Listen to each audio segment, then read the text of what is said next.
Thank you for having me. I am thrilled to have the opportunity to share thoughts with you on impact investment. During the last 2 days, we covered several topics: carbon neutrality, transformation, adaptation, resilience, including society, just to name some examples. The list is long because the real world is facing many challenges. Those have been identified several times and clearly mapped in the SDG. But the road is still long and the deadline getting closer. And as if the challenge of meeting the SDG by 2030 was not enough, we have been coping for more than 1 year with an incredible planetary crisis. It has started by a sanitary crisis, and it turned into a global crisis, economic and social. And this planetary crisis is linked to human action on biodiversity. I do not know how many years backward we are going because of this current crisis, but our people, our economies are suffering, for sure. There is a light at the end of the tunnel, although I personally find it too far away, but thanks to the vaccine, this light is real. If there is nothing we can do to change the past, we can draw some lessons and try to understand what happened. It is more and more obvious that everything is linked: biodiversity, climate, social, economy, financial turmoil. We do not have an exact and precise equation, a model that would help us predict the link between the different issues. But I think it is clear now that thinking in silo is not a solution. There is still a debate on the role that finance could, should, and is enabled to play.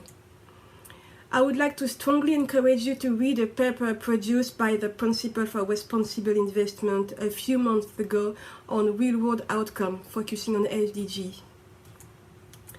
As far as I'm concerned, finance is a powerful tool for society, economy, environment. Now, it is really up to us to decide how we want to use this tool. First step as investors is to define our vision, our ambition, our objective, of course, taking into account our constraints. I advise the president of the board of trustees of Ircantec. This French pay-as-you-go pension scheme has 12 billion euro of assets under management. And in 2009, the scheme clearly decided he wanted to use the power of finance to meet its objectives.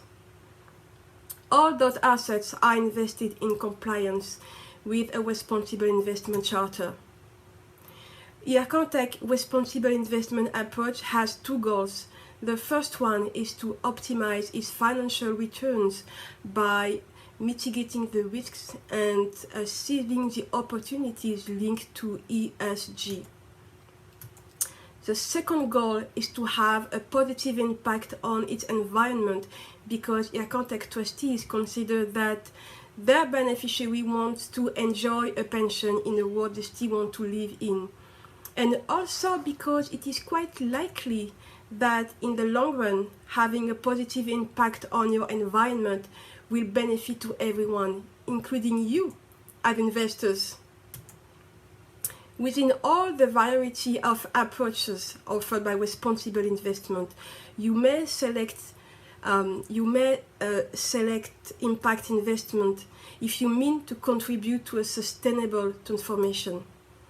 Impact investment means going beyond taking into account your externalities.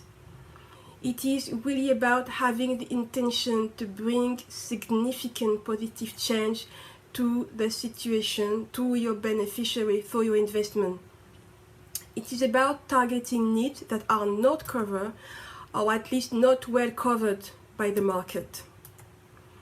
Some are suggesting in France that in order to be qualified as impact investment, they have to meet 6 criteria. The first one is that the environmental and social purpose has to be clearly defined ex ante. The second is that the existence of a need not well covered has to be demonstrated. The third is that the expected impact must be described. Then the fund must elaborate a theory of change to meet these expectations. The engagement of the investors has to be material, and at last but not least, the impact achieved has to be assessed and measured.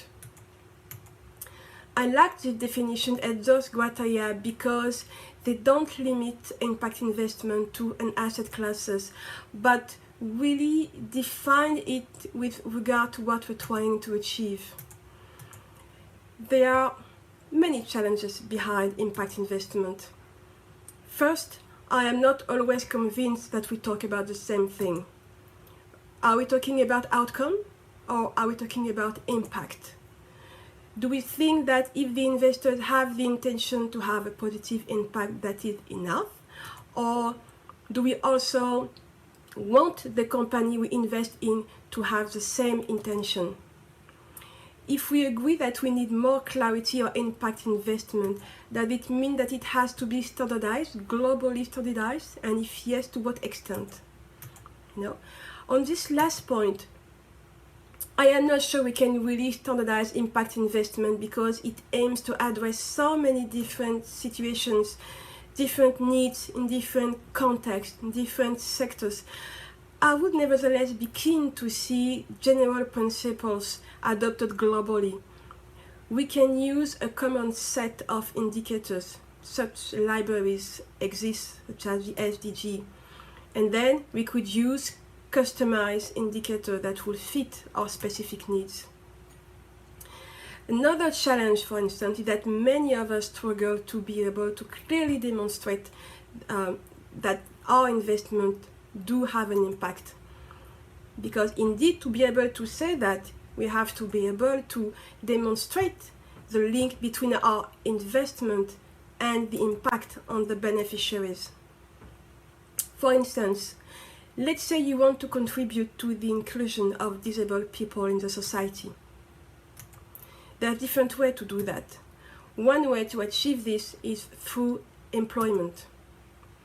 Your input may be to support an organization with a strong policy to recruit disabled people.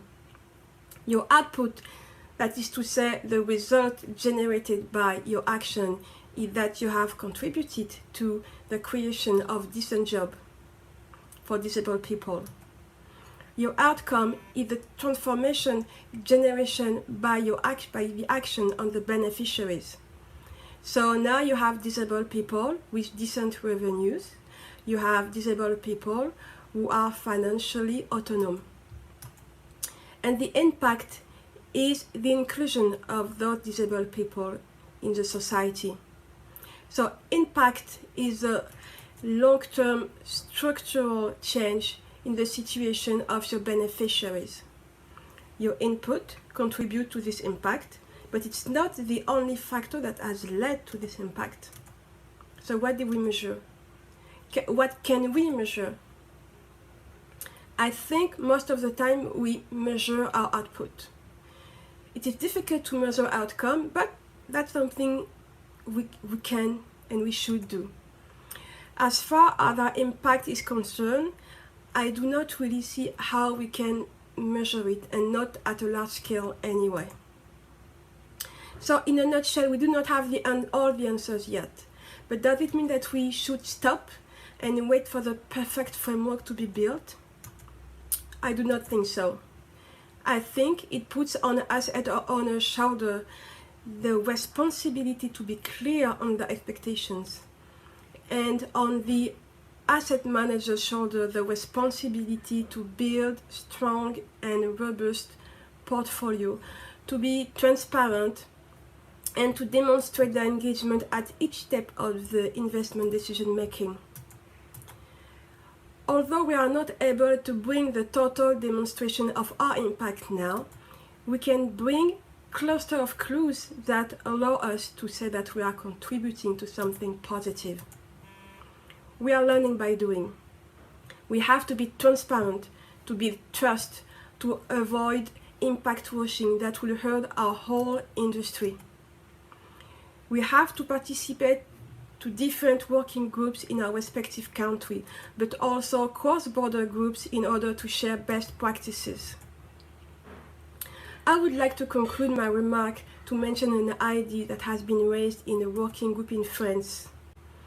We are just at the beginning of that road, and I do not know if this idea will become reality one day, but I think it is worth mentioning because of the potential it could have on bringing clarity on the whole market. You know, as investors, we are all very familiar with the risk and return profile. But for sustainability, it is black and white. You know, you either have a label or you don't. You are a responsible investor or you're not.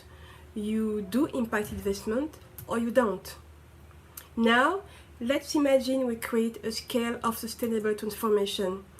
That is to say, aside of the risk and return profile, we would have a scale that would enable us to position financial products on their intensity of their contribution to a sustainable transformation.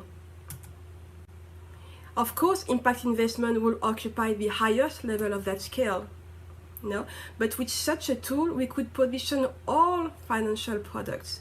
And as investors, be institutional or retail investor, we would be able to make investment decisions having both information, risk return, and contribution to a sustainable transformation. That would be terrific. And I really hope that this working group in France will succeed in building this scale. But as much as I would love to see this scale, as I said earlier, we should not wait for such tool to exist to try to have a positive impact. And actually the success of this event of Phoenix Conference is an illustration that we are not waiting for this to happen to move. And that is just terrific. Thank you for your attention.